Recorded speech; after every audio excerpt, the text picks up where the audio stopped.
नमस्कार, मैं हूं उदय। N24 के खास कार्यक्रम सोशल मीडिया स्पेशल बुलेटिन में आपका स्वागत है। बुलेटिन की शुरुआत करें उससे पहले एक नजर डालते हैं आज की टॉप न्यूज पर। तो ट्रंप ने चीन पर 245% टैरिफ लगाया है। कांग्रेस का देश भर में ईडी ऑफिस के बाहर प्रदर्शन देखने को मिला है। इसके साथ ही वक्फ कानून को लेकर सुप्रीम कोर्ट में सुनवाई हो रही है। भारतीय सेना का उत्तरी सिक्किम में शांति प्रदर्शन देखने को मिला है। इसके साथ ही सोने ने नया रिकॉर्ड बनाया है। पहली बार 94,000 के पार सोना पहुंचा है। महिला की सुरक्षा के लिए शक्ति बैंड बनाए गए हैं। इसके साथ ही जिंदगी पर भारी पड़ गई रील, नदी में वही महिला। राधा रानी मंदिर में महिला श्रद्धालुओं से मारपीट का मामला सामने आया है। साथ ही सीएम पुष्कर सिंह धामी ने बाबा भूखनाथ की पूजा अर्चना की है। देश भर में भीषण गर्मी का प्रकोप भी देखने को मिल रहा है। 25 राज्यों में आंधी और बारिश का अलर्ट मौसम विभाग ने जारी किया है। तो इन्हीं तमाम खबरों पर चर्चा करेंगे। सबसे पहले रुक करते हैं आज की बड़ी खबर पर, जहां अमेरिका और चीन के बीच टैरिफ वॉर और आगे बढ़ गया है। अमेरिका ने अब चीन पर 100% और टैरिफ लगा दिया है। इसके साथ अब चीनी सामान पर कुल टैरिफ 245% हो गया है। दरअसल चीन ने 11 अप्रैल को अमेरिकी सामान पर 125% टैरिफ लगाया था, जिसके जवाब में ट्रंप ने नया टैरिफ लगाया है। और हालांकि इससे पहले चीन ने कहा था कि अब वह अमेरिका की तरफ से लगाए जाने वाले किसी भी अतिरिक्त टैरिफ का जवाब नहीं देगा। इसके साथ ही आपको बता दें कि बीजिंग ने अमेरिका में बनने वाले विमान के पार्ट्स और डिवाइसेस की खरीदी रोकने का आदेश दिया है। चीन ने आदेश अमेरिका के 145% टैरिफ के जवाब में जारी किया है। इसके साथ ही बोइंग एरोप्लेन एक अमेरिकी कंपनी है जो aeroplane, rocket, satellite, telecommunication equipment और मिसाइल बनाती है। अमेरिका में आपको बता दें कि इस कंपनी की स्थापना 15 जुलाई 1916 को विलियम बोइंग ने की थी।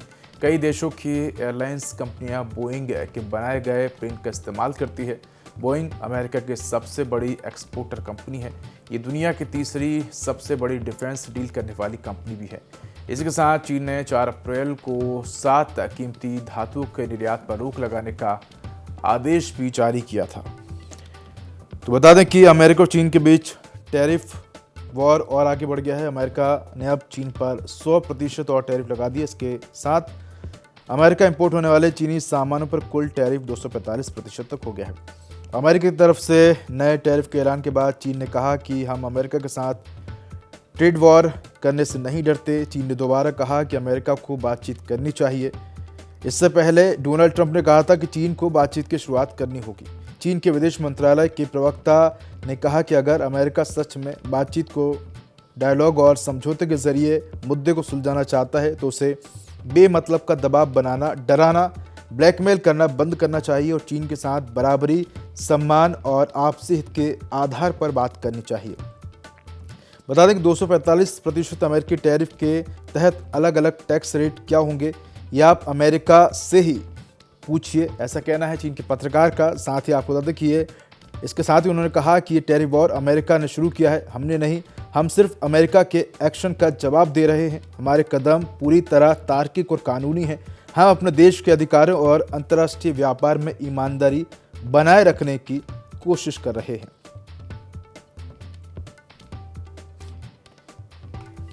तो बता दें कि चीन ने इस ट्रेड वॉर के बीच 7 कीमती धातु यानी कि रेयर अर्थ मटेरियल के निर्यात पर भी रोक लगा दी है। चीन ने कार, ड्रोन से लेकर रोबोट, मिसाइलों तक असेंबल करने के लिए ज़रूरी मैग्नेट यानी चुंबकों के शिपमेंट भी चीनी बंदरगाहों पर रोक दिए हैं। ये मटेरियल ऑटोमोबाइल, सेमीकंडक्टर और एरोस्पेस बिजनेस के लिए बेहद अहम है। इस फैसले से दुनिया भर में मोटर व्हीकल, एयरक्राफ्ट, सेमीकंडक्टर और हथियार बनाने वाली कंपनियों पर असर पड़ेगा और ये महंगे हो जाएंगे। तो चीन ने 4 अप्रैल को इन 7 कीमती धातुओं के निर्यात पर रोक लगाने का आदेश जारी किया था। तो बता दें कि कौन कौन से ऐसे मटेरियल हैं जिन पर रोक लगाई है। तो बता दें कि 7 रेयर अर्थ मटेरियल की सप्लाई पर रोक लगा दी। सबसे पहले समेरियम यानी कि इससे बने चुंबक हाई टेम्परेचर पर अपनी ताकत नहीं खोते हैं। इसके साथ ही गैडोलिनियम यानी कि परमाणु रिएक्टर में कैटलिस्ट का काम करता है।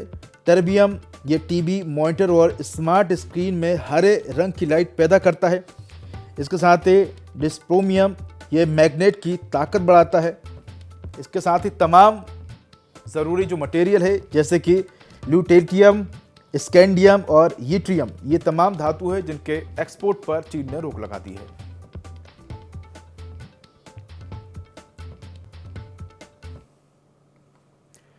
प्रवर्तन निदेशालय ईडी ने कांग्रेस के नेशनल हेराल्ड अखबार और एसोसिएटेड जर्नल लिमिटेड यानी कि एजीएल से जुड़े मनी लॉन्ड्रिंग केस में पहली चार्जशीट दाखिल कर दी है। इसमें सोनिया गांधी, राहुल गांधी, सैम पित्रोदा और सुमन दुबे के नाम शामिल हैं। इसके विरोध में पार्टी देश भर में ईडी दफ्तरों के बाहर विरोध प्रदर्शन कर रही है। दिल्ली में पार्टी मुख्यालय के सामने प्रदर्शन कर रहे कार्यकर्ताओं को दिल्ली पुलिस ने हिरासत में ले लिया। मामले की सुनवाई 25 अप्रैल को दिल्ली के राउस एवेन्यू कोर्ट में होगी। कोर्ट ने ईडी से मामले की केस डायरी भी मांगी है। 2012 में भाजपा नेता सुब्रमण्यम स्वामी ने सोनिया, राहुल और उनकी सहयोगी कंपनियों से जुड़े लोगों के खिलाफ इस मामले की शिकायत की थी। 12 अप्रैल 2025 को जांच के दौरान कुर्क संपत्तियों को जब्त करने की कार्रवाई की गई। ईडी ने दिल्ली, लखनऊ और मुंबई में 661 करोड़ रुपए की अचल संपत्ति को कब्जे में लेने के लिए नोटिस जारी किया था। इससे पहले मंगलवार को सांसद प्रियंका गांधी के पति रॉबर्ट वाड्रा ईडी के ऑफिस पहुंचे, जहां उनसे गुरुग्राम के शिकोहपुर लैंड घोटाले में पूछताछ की गई। कांग्रेस का ईडी दफ्तर के बाहर इस पूरे ही मामले को लेकर प्रदर्शन देखने को मिला।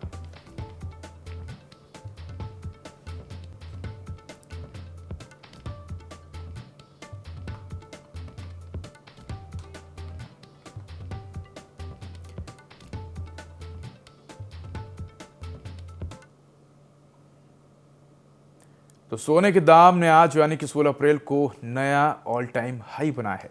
Indian Boolean and jewellers association यानी कि IBJ के अनुसार 10 ग्राम यानी कि 24 कैरेट सोने का दाम 1,387 रुपये बढ़कर 94,489 रुपये तक पहुंच गया है। वहीं 1 किलो चांदी की कीमत आज 373 रुपये बढ़कर 95,403 रुपये प्रति किलो हो गई है।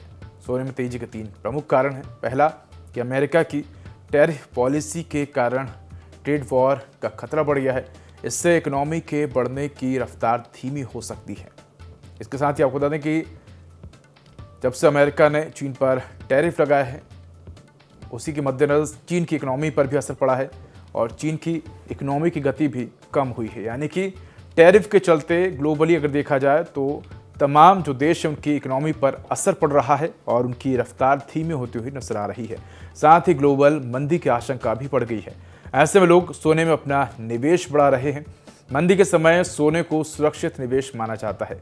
डॉलर के मुकाबले रुपए के कमजोर होने से सोने की कीमतों में तेजी आई। यानी कि जब जब भारतीय रुपए कमजोर होगा, उसके साथ ही डॉलर के जो प्राइस बढ़ेंगे तो सोने के प्राइस भी बढ़ेंगे। यानी कि सोना जो है लगातार बढ़ता हुआ नजर आ रहा है। ऐसा इसलिए क्योंकि जब रुपया कमज़ोर होता है तो इससे इंपोर्ट करने में ज़्यादा पैसे खर्च होते हैं। आपको बता दें कि इस साल रुपए में लगभग 4% की गिरावट आई है, जिससे सोने की कीमतों पर दबाव पड़ गया है। इसके साथ ही आपको बता दें कि शादियों का मौसम भी चल रहा है। ऐसे में सोने के गहनों की मांग बढ़ रही है। तो कुछ प्रमुख शहरों में आज सोने के भाव क्या हैं, ये भी आपको हम बता दें कि दिल्ली में 10 ग्राम 22 कैरेट सोने की कीमत 88,300 रुपये है और 10 ग्राम 24 कैरेट सोने की कीमत 96,320 रुपये है। मुंबई में 10 ग्राम 22 कैरेट सोने की कीमत 88,150 रुपये है और 10 ग्राम 24 कैरेट सोने की कीमत 95,180 रुपये है। वहीं कोलकाता में 10 ग्राम 22 कैरेट सोने की कीमत 88,150 रुपये है। वहीं 24 कैरेट 10 ग्राम सोने की कीमत 96,170 रुपये है। अगर बात करें राजधानी भोपाल की, तो भोपाल में 10 ग्राम 22 कैरेट सोने की कीमत 88,200 रुपये है और 10 ग्राम 24 कैरेट सोने की कीमत 96,220 रुपये है। तो जिस प्रकार से आपको बता दें कि लगातार सोने के रेट बढ़ रहे हैं, ऐसे में आपको बता दें कि जो तमाम विशेषज्ञ हैं उनका ये मानना है कि जल्द ही जो सोने के भाव हैं वो 1.5 लाख रुपए तक पहुंच जाएंगे। तो बता दें कि अभी फिलहाल 94 से 96 हज़ार के बीच चल रहा है 10 तोला और ऐसे में 24 कैरेट सोने के जो भाव हैं वो जल्द ही 1.5 लाख रुपए तक पहुंच सकते हैं। तो सोने के दामों में लगातार जो कीमत है वो देखने को मिल रही है बढ़ती हुई। 24 कैरेट 94,489 का है, 22 कैरेट 86,552 रुपये का है और 18 कैरेट जो है वो 70,867 रुपये का है। तो अगर बता दें कि इस साल अब तक 18,332 रुपये सोना महंगा हो चुका है, यानी आपने अगर एक साल पहले सोना खरीदा होता 10 तोला, तो अभी तक आपको लगभग 18,000 रुपये का उस पर प्रॉफिट हो गया होता। तो बता दें कि एक साल पहले 24 कैरेट सोने की कीमत 10 ग्राम की 76,162 रुपये थी और ये 18,000 रुपये बढ़कर करीब 94,489 रुपये पर पहुंच गया, यानी एक साल में ही सोने के दाम में 18,000 रुपये तक की बढ़ोतरी देखने को मिली है।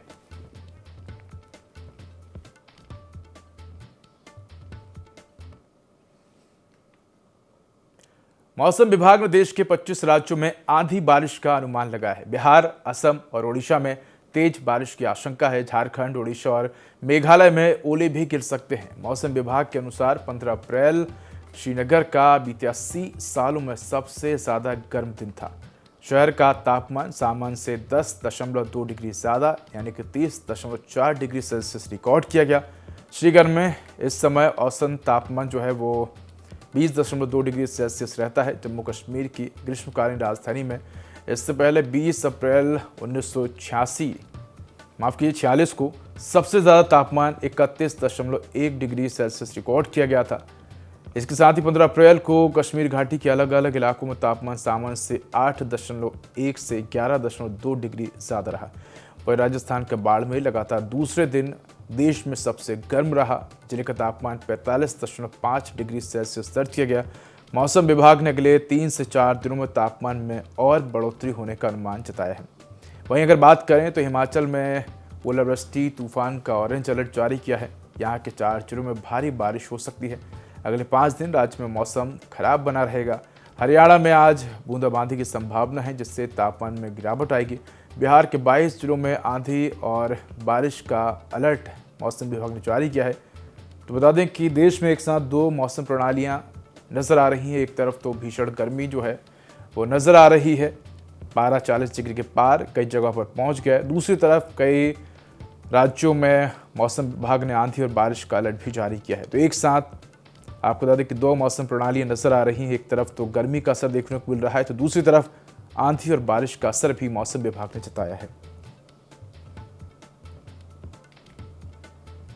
तो बिहार, असम और ओडिशा में तेज बारिश की आशंका मौसम विभाग ने जताई है।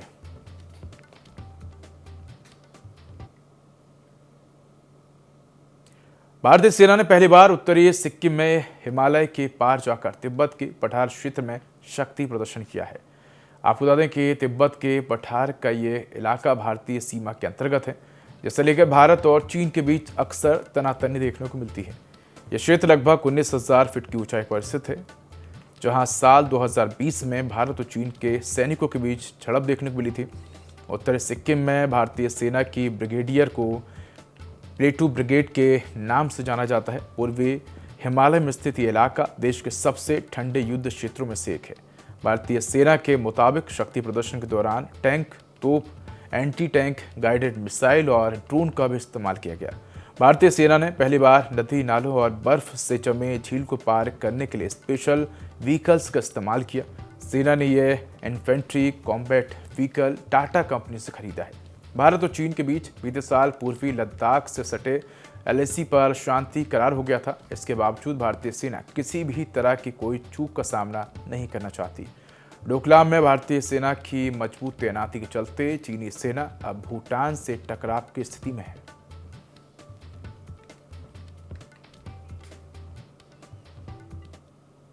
तो बेटियों को अब किसी से डरने की बिल्कुल भी जरूरत नहीं है। एक ऐसा रिस्ट बैंड तैयार किया गया है कि बेटियां खुद अपनी सुरक्षा कर सकेंगी।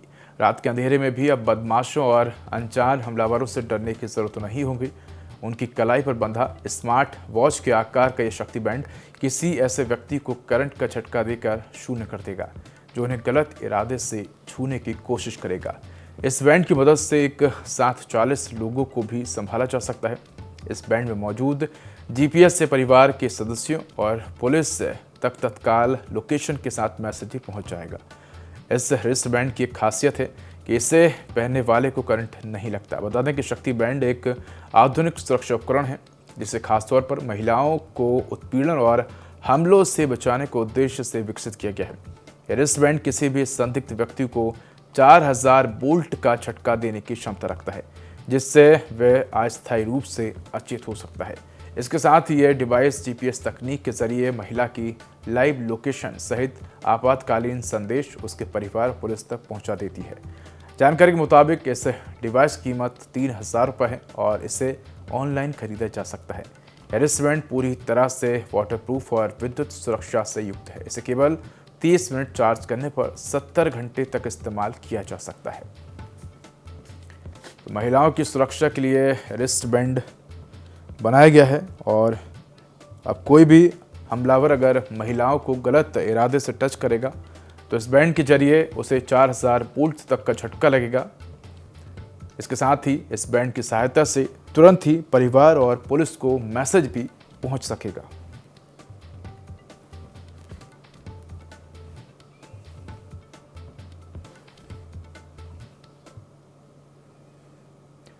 उत्तराखंड में उत्तरकाशी जनपद के मणिका घाट क्षेत्र में सोमवार को एक दुखद हादसा सामने आया है, जहां नेपाल मूल की एक महिला सोशल मीडिया के लिए वीडियो बनाते समय भागीरथी नदी की तेज धाराओं में बह गई।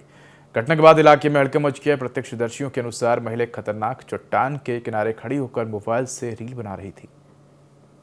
इसी दौरान उसका संतुलन बिगड़ गया और वह सीधे नदी में जा गिरी। तेज बहाव के चलते वह देखते ही देखते धारा में बह गई। मौके पर मौजूद लोग कुछ समझ पाते इससे पहले ही महिला आंखों से ओझल हो चुकी थी। सूचना मिलते ही प्रशासन ने त्वरित कार्रवाई करते हुए एसडीआरएफ और स्थानीय पुलिस की टीम को मौके पर भेजा। संयुक्त रूप से रेस्क्यू ऑपरेशन चलाया गया, लेकिन महिला का कोई सुराग नहीं मिला है।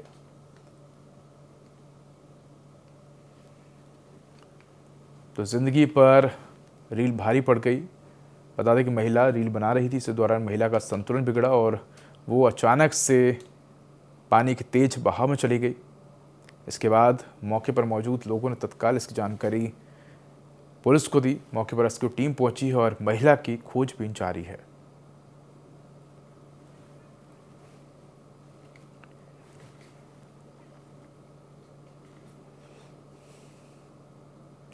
मथुरा के बरसाना में राधा रानी मंदिर में दर्शन करने आई महिला श्रद्धालुओं और मंदिर की सुरक्षा में तैनात सुरक्षा गार्डों के बीच मारपीट का वीडियो सोशल मीडिया पर जमकर वायरल हो रहा है। मारपीट का वीडियो वायरल होते ही लोगों ने सुरक्षा गार्डों के प्रति नाराजगी प्रकट की है। पुलिस के पास किसी ने शिकायत नहीं की है। वीडियो में साफ दिखाई दे रहा है कि महिला श्रद्धालु के साथ सुरक्षा गार्ड मारपीट करता नजर आ रहा है। तो इतना ही नहीं, गार्ड ने एक महिला श्रद्धालुओं को धक्का देकर नीचे भी गिरा दिया। गनीमत रही कि महिला श्रद्धालुओं को कोई गंभीर चोट नहीं आई। बताया जा रहा है कि ये महिला श्रद्धालु पंजाब से राधा रानी के दर्शन करने के लिए आई थी। थाना प्रभारी राजकमल यादव ने बताया कि मंदिर में महिला श्रद्धालुओं से मारपीट का वीडियो वायरल तो हो रहा है, लेकिन किसी भी श्रद्धालु ने थाने में शिकायत दर्ज नहीं कराई है। तो महिला श्रद्धालु के साथ धक्का मुक्की का ये पूरा ही मामला सामने आया है। बता दें कि मथुरा के बरसाना में राधा रानी मंदिर में दर्शन करने आई महिला श्रद्धालुओं और मंदिर की सुरक्षा में तैनात सुरक्षा गार्डों के बीच मारपीट का वीडियो सोशल मीडिया पर तेजी से वायरल हो रहा है। तो मारपीट का वीडियो वायरल होते ही लोगों ने सुरक्षा गार्डों के प्रति नाराजगी जताई है। पुलिस के पास हालांकि किसी ने भी शिकायत दर्ज नहीं कराई है। वीडियो में साफ दिखाई दे रहा है कि महिला श्रद्धालु के साथ सुरक्षा गार्ड मारपीट कर रही है।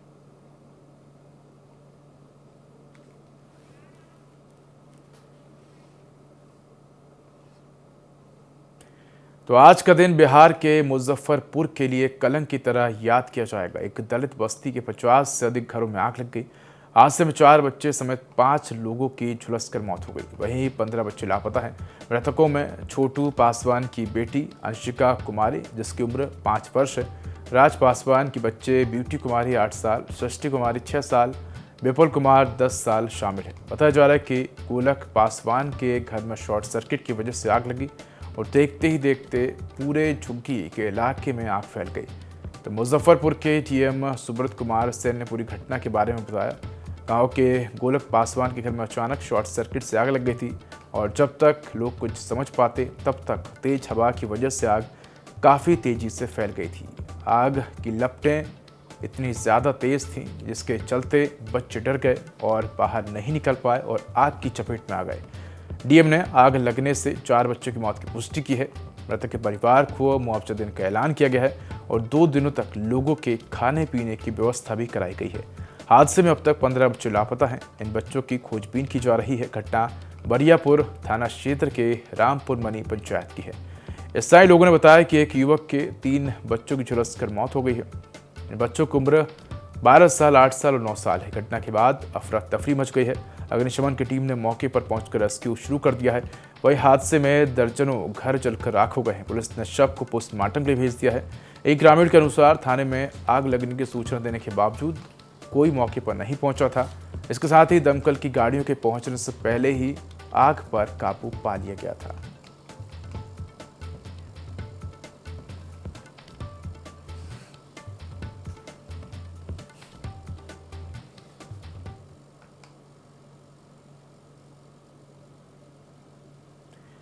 उत्तरकाशी के 1 दिवसीय दौरे पर मुख्यमंत्री पुष्कर सिंह धामी पहुंचे। ऐसे में नवनिर्मित बाबा बोखनाथ मंदिर में प्राण प्रतिष्ठा कार्यक्रम में सीएम धामी शामिल हुए, जहां सीएम ने बाबा बोखनाथ की पूजा अर्चना की और बाबा से प्रदेश की सुख और समृद्धि की कामना की। इसके अलावा सीएम ने करोड़ों की लागत से बने सिलक्यारा टनल के ब्रेक थ्रू कार्यक्रम में मौजूद रहे, साथ ही टनल का निरीक्षण किया। सीएम ने कहा कि सिलक्यारा टनल हादसे के समय हमने संकल्प लिया था कि हम बाबा बोखनाथ का मंदिर बनाएंगे, जो संकल्प हमने पूरा कर दिखाया। सफल रेस्क्यू ऑपरेशन के बाद सभी 41 श्रमिक सुरक्षित बाहर आए थे। साथ ही सीएम ने ब्रेक थ्रू कार्यक्रम को संबोधित भी किया।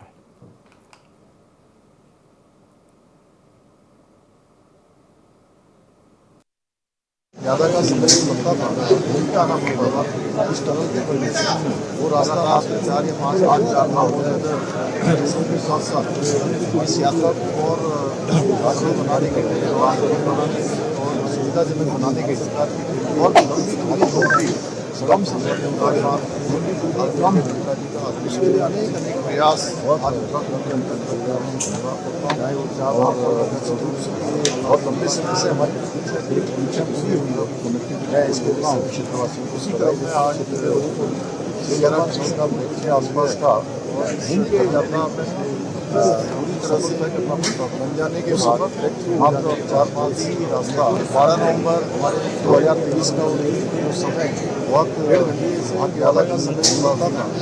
हमारे 45 इस टनल के श्रमिक भाई वो इसी स्थान 4 या 5 मिनट हो जाए उनको बनाते समय टनल के अंदर फंस गए और लगातार 17 दिनों तक रेस्क्यू अभियान चला भारत सरकार, जिसमें मुख्यमंत्री सड़क राजमार्ग विभाग के लोग आए, अनेक इंजीनियर आए, टेक्नीशियन आए, सभी ने अपना योगदान दिया और हम बहुत लंबे समय से हमारी धन्यवाद करना चाहता हूँ इस अवसर पर।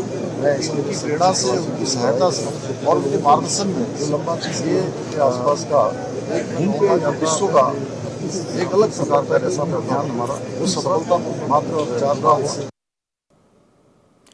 आजकल लोगों पर स्टंटबाजी का जैसे भूत सा सवार हो गया है। आए दिन हम लोगों को स्टंटबाजी करते हुए लोग मिल जाते हैं। खासतौर पर सड़कों पर स्टंट करते लोग अपनी जान के साथ तो खिलवाड़ करते ही हैं, बल्कि दूसरे लोगों को भी कई बार हादसे का सामना करना पड़ता है। ऐसा एक मामला दुर्ग से सामने आया, जहां एक बाइक सवार सड़क पर बाइक के साथ स्टंट कर रहा था, लेकिन ये स्टंट उससे महंगा पड़ गया। दरअसल दुर्ग पुलिस सेक्शन मोड़ पर है। स्टंट बाइकर्स को लेकर अभियान भी चला रही है। इसी कड़ी में बाइक से स्टंटबाजी का वीडियो मिलने पर पुलिस ने स्टंट करते बाइक सवार पर कार्रवाई की है। पुलिस ने मोटर अधिनियम के तहत चालानी कार्रवाई के साथ बाइक सवार को कड़ी फटकार भी लगाई है।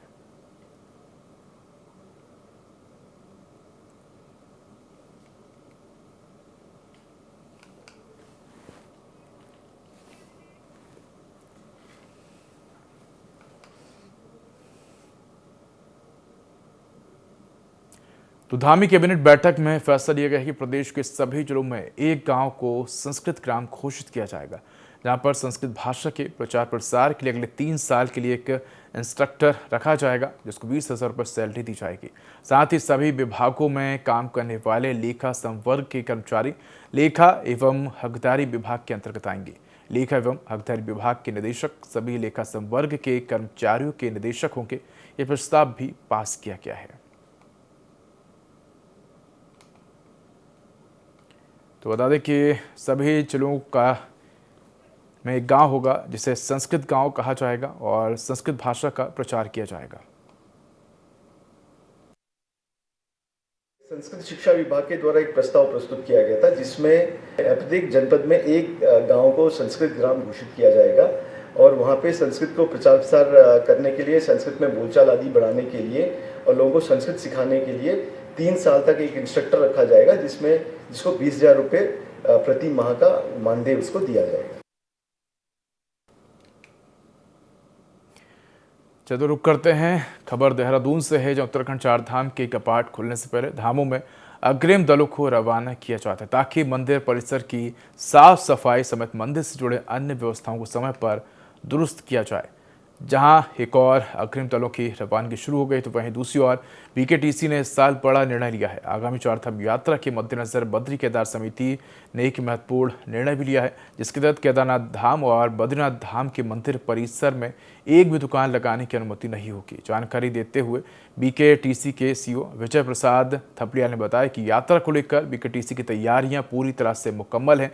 ऐसे में जो मूलभूत सुविधाएं हैं उसकी मॉनिटरिंग की जा रही है। साथ ही बताया कि केदारनाथ धाम का जो मंदिर प्लाजा है उसके अंदर किसी भी तरह के दुकान लगाने की अनुमति आगामी यात्रा के दौरान नहीं दी जाएगी। बीकेटीसी सीईओ ने बताया कि 12 से 15 क्विंटल फूलों से बाबा केदारनाथ और 10 से 11 क्विंटल फूलों से बद्रीनाथ मंदिर को सजाया जाएगा।